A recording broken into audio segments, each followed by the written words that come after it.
Hyperglobal ETC.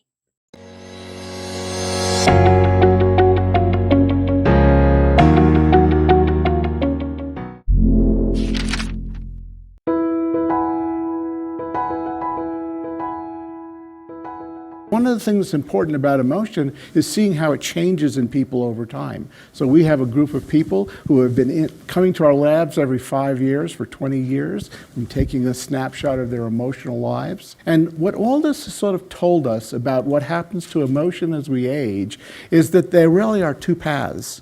The one on the left is normal aging, and the one on the right we're going to call unhealthy aging, and it has to do with what happens to your brain as you age.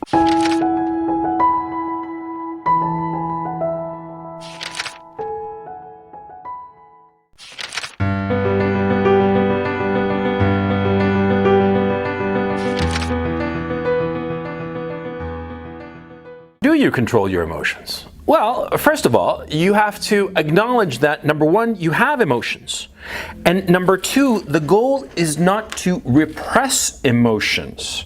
It is natural and normal to have strong emotions about whatever that's going on in your life, whatever, thing, it's natural. You should never deny the emotions, the appetites, the urges, the whatever you want to call them. You should not deny their existence or repress them. You should especially not deny them to yourself. You have to acknowledge the fact that within you, in your heart, there are strong emotions that sometimes come out in ways that are highly destructive. Take frustration, for instance. We all get frustrated about different things. What's frustration? It's that feeling of impotence whereby you are not getting the things that you want.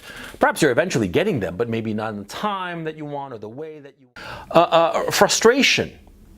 A lot of men, sometimes they take out their frustrations on the people who are least culpable of their frustration and with whom they should never take out their frustrations. For instance, their children. Yeah. I mean, children are annoying. I know. I got a couple, and I used to be a kid, so I know how annoying I was when I was a kid. The frustrations that I have in my day-to-day, I make sure to always leave them at the door and never, ever let off that steam of frustration onto the kids because it's uncalled for. But that happens all the time. I mean, it's practically a stereotype. It's a trope. I mean, so many novels have been written about the guy, the very successful executive or what have you, who'd get home in terror to his family because, he would just explode with the daily accumulated frustrations. That is not how you control your emotions. Oh, no.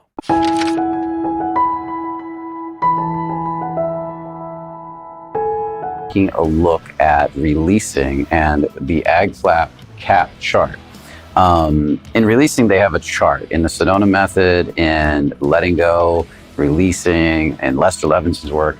They have these charts. They call it AG flap cap, and AG flap stands for apathy, grief, fear, lust, anger, pride. And what we're going to be looking at specifically today is how to use this chart to spend more time up here in courage, acceptance, peace.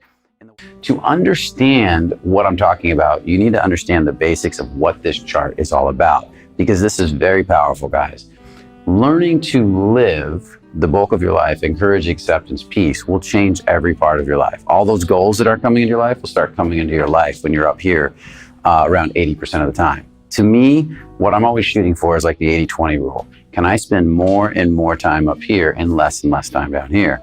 I used to be down here almost all the time. I lived pretty much down in apathy, which is like depression. And through years of work and study and processing of my subconscious mind and learning, I've actually learned to live more and more up here in courage, acceptance, and peace. Now, if you're wondering what the I stands for, this is what Lester Levenson said was the ultimate state, the imperturbable state. So this is imperturbability. We're not really worried about that today. What we're looking at is right here. Now, the way I look at it is a lot of clients come to me and they're having trouble with women, they're having trouble with confidence, they're having trouble with social skills. They're typically living somewhere down here. And this area, the bottom three emotions, is a very heavy place. If you're primarily living down here in apathy, and you're always bouncing around, but if you're primarily living down here, You're going to have a lot of sadness or depression in your life. This is going to be heaviness. This is pointlessness. What's the point? This is when you start numbing out. If I ask you what you're feeling, and you're like, I don't feel anything, you're probably in apathy, because you really don't ever not feel something. So if you think you're not feeling something, that's probably some apathetic state. Almost everybody has some apathy in their life somewhere, but there's a small percentage of people that have overwhelming apathy all through their life, and that's some form of depression that needs to be, you really need to take a look at it. There's grief. This is when you come out of apathy and you begin to feel again. This is when all that pain, a lot of times coming out of apathy hurts, because when you go into grief, there's all these emotions that come up that were buried. In some ways it feels better because you're starting to feel again, but in other ways it's like feeling and you want to put it back down in apathy, excuse my language, and you want to numb back out again. So apathy is really about overwhelm. Grief is, I don't know what to do, but there's got to be somebody that can help me. And apathy is, I don't know what to do, there's nobody that can help me. And the next one is fear. Fear is worry, doubt, nervousness, anxiety. And in fear, when we're typically not, from fear, we're not going anywhere in life. We're scared of everything. There's nervousness that's like, am I going to screw up? Am I going to do bad? Those tend to be, there's a lot of anxiety-ridden people because they have so much fear running in all these different parts of their life. These are all typically inward energies. Inward energies, okay? My sloppy inward, hope you guys don't mind. I'm gonna clean that up a bit. This is turning in on yourself. Apathy, oh, poor, I need help, I need to be fixed, I don't know what to do, there's nothing I can do. Fear, these are inward energies. When we get up here, these are typically outward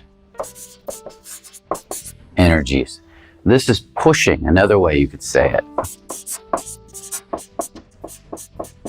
And again, today's video is ultimately going to be about up here, because this is where we want to live. So we haven't got there yet. So in inward energies, there's a lot of worry, there's a lot of doubt, there's a lot of disbelief, there's a lot of, oh, well, this is my lot in life. This is Eeyore all the way down here. The Eeyore flow, from Winnie the Pooh. How does he do it? The point. It's never going to work for me anyway, something like that. So that's that Eeyore energy. Now, when we get up here, this is wanting, desire, craving, needing.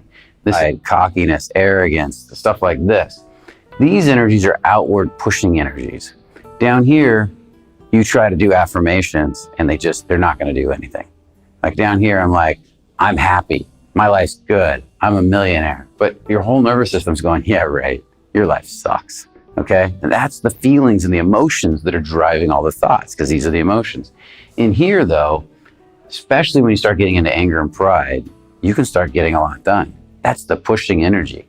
And you can see this in some really successful people. You see it a lot in athletes. You see it a lot in some famous people. I mean, think about the athletes out there right now think about like a Kobe Bryant or Shaquille O'Neal or Mike Tyson or people like this. How much pride do they have? They have a lot of pride, and they can make a lot of money. They have a lot of success. This energy is a win-lose energy, okay? That's what it's all about. There's got to be a winner and there's got to be a loser. Anger it can be destructive and it can be successful. Most of the time it's destructive. Some people actually use their anger to get a lot done and create some success, but then they tend to take themselves out at a certain level. So when you see people, successful people that have a lot of anger, I know that Dennis Rodman is a great example of an athlete that was really talented that took himself out because he kept getting angry a lot. Or Mike Tyson, and they couldn't control their anger and it would take them down. So pride tends to work better than anger, but people get stuck at pride all the time. The place you really want to live is courage, acceptance, peace. This is where people like Branson. Think of Richard Branson, the billionaire that owns Virgin Airlines. He lives more in a courage and accepting energy. And his life is easy. It just flows. Here, your life is about battles. Here, your life is about ease. When you think of Richard Branson, you think of here. When you think of somebody like Donald Trump, I think of here, more pride. When I think of somebody like Hillary Clinton, I think of here, more anger. And so you could see the difference in the results in their life and where they're at. As you go down the scale, this is where things get this is the average person in the world. This is where things get messier. A lot of people in the world that don't like their lives, that are just going to work day to day, grinding away at normal jobs, tend to live down here. Now, in releasing, if you understand it at all, It's a very simple process, but it goes very deep, and it gets deeper and deeper. And the more you do it, the deeper you go.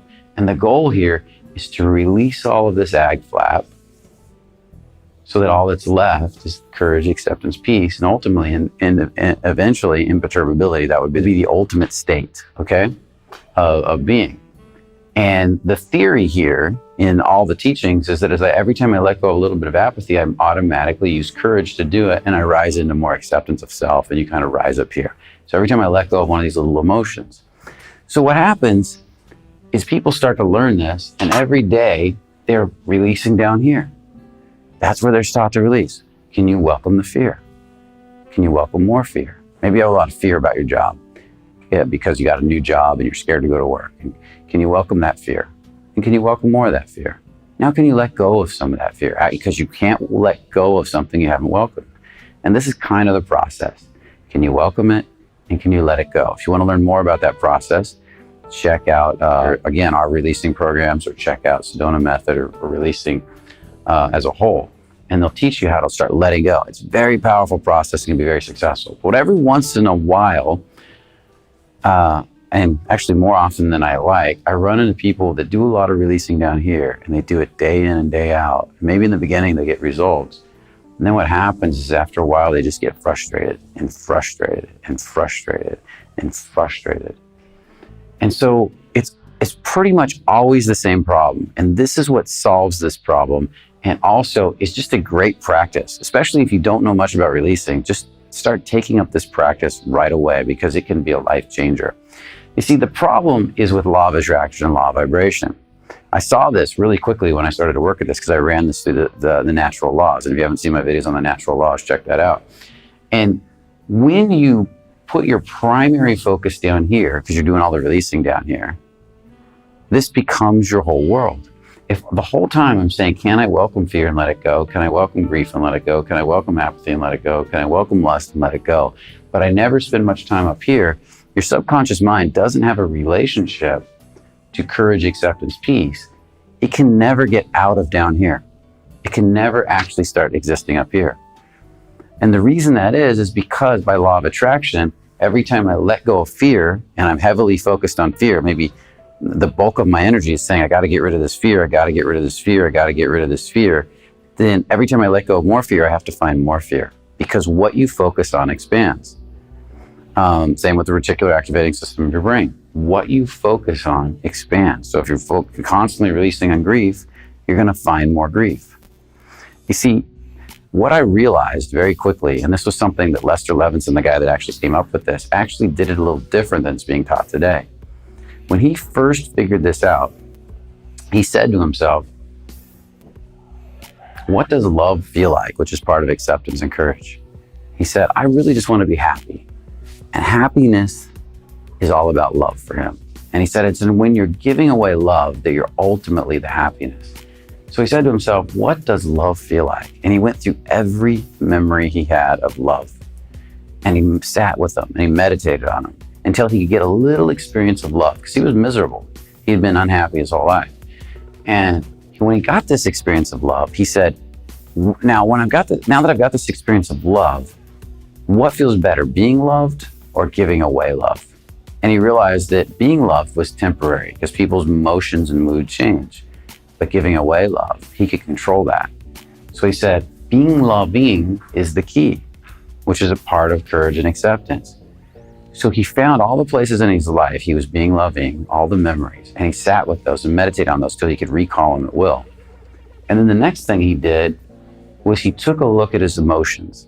And the first emotion that came up was all this anger he had. Matter of fact, it was bordering on rage. This rage for this doctor that gave him a serious diagnosis for an illness. And so what he did was he sat there and he went and looked at that rage, and he said to himself, I want to do this as an experiment. And he said, can I? And he asked his subconscious mind, not his analytical mind. He just kind of relaxed a little bit. And he said, can I let go of this rage or hate or anger, I can't remember which emotion it was, and replace it with love? So you see, he's literally starting up here. This is where it all started. He didn't start down here. He's starting up here and saying, can I let go of this to have more of this? That changes the law of attraction. Literally said, can I let go of this to have more of this? Now your focus is on this, and you're only looking at this long enough to let it go so you can get more of this. Whereas most people never look up here and they just spend all their time down here trying to let go of this. And by law of relativity, you can't do that. If this is all there is, you can never let it go. Only once you acknowledge this can you do that. And that's the mistake everybody's making. You have to reverse that order. And so when he was feeling the anger and he said, can I let go of this and replace it with love? Suddenly he said he felt this like sensation in his chest and the anger started to dissolve. He didn't get love, but what he got, he said, was resentment, what he felt was lighter than the anger. And then the next thing he did was said, can I replace the resentment with love? And the resentment, which is part of anger, burned away. And pretty soon, all he felt love for the doctor, which was very accepting. He was able to look at the doctor and say, I'm no longer angry at him. It just kind of dissolved away in his body because he tried it as an experiment. So the man, Lester, spent the next 3 months doing that with everything, nonstop, 24 hours a day, changed his whole life. His body actually healed. And instead of dying, which the doctors gave him a diagnosis of dying, he actually lived to be close to 90, 80 some years old, late 80s. And he's supposed to die at around 41. So what I want to say to people is that what you really want to start with is what he started with, getting in touch with these upper emotions. What do they feel like? Do you have any idea? Do you spend much time each day getting in touch with them? I currently have students every day read all the subtle emotions that go into these upper emotions and meditate on them just a little bit, even if it's for a few seconds each one. Find the ones that connect with you. You see, courage has a whole host of other emotions that go with it. There's a sense of adventure in courage, a sense of being alert, a sense of being alive. And acceptance has a whole host of emotions. And if you look at these emotions and you say, can I remember a time I ever felt alert? And what did that feel like? And how good did that feel? Where did I feel it in my body? And you meditate on that for a second, even if it's only 1%, a tiny little bit of feeling, that's really, really important for good releasing. Or can I remember a time that I felt alive? Can I remember a time I felt willing as we move up here more? Can I remember a time I felt acceptance in general? Can I remember a time I felt loving? And as you explore all these emotions, there's a lot of them, and you start to get in touch. If you only get in touch with a small percentage and every day you keep doing it inside of a week, inside of a month, you're going to start to realize that you have a greater relationship to these than you ever realized before, and it's going to start to become more conscious. As the relationship to these emotions become conscious, then when you go down to release these emotions, it becomes easier. Because now your subconscious knows, I'm letting these go to have more of this. And it starts to expand in your life rapidly. Everybody wants to spend all their time down here. But I'm going to encourage you to start by spending a lot of time up here. Matter of fact, if you're a beginner at Sedona Method, just meditate on this in the beginning. And if you do that every morning, for say a half hour every morning, watch how that alone will begin to change your life. You'll start to see the world a new way. And then it'll become so much easier to let go of all of this because now your body gets it. It has a place to go. So with that said, I'm going to encourage you to get a chart of emotions that breaks down all the subtle emotions that go with these. And you can get that through the Sedona Method book. You can get that by going online, looking up the AgFlap chart of emotions, and you'll see how big the list really is. This is just a basic list. And I'm going to encourage you every day to start a practice for a month of just meditating on these emotions for a little bit. 15 minutes, 30 minutes, 10 minutes, until you can start to feel your body waking up with that feeling. And when your body begins to wake up, it's going to start to change your life. Then you start your releasing. And that's the right way to do it. And after you begin your releasing, if you find that you're spending too much time down here and you're getting really heavy and you're not getting good releases, come back up here for a while again. And as soon as you start to feel lighter again, from that lighter feeling place, come back down here and start working again. And that's the key to changing your life, is releasing, especially if you're stuck.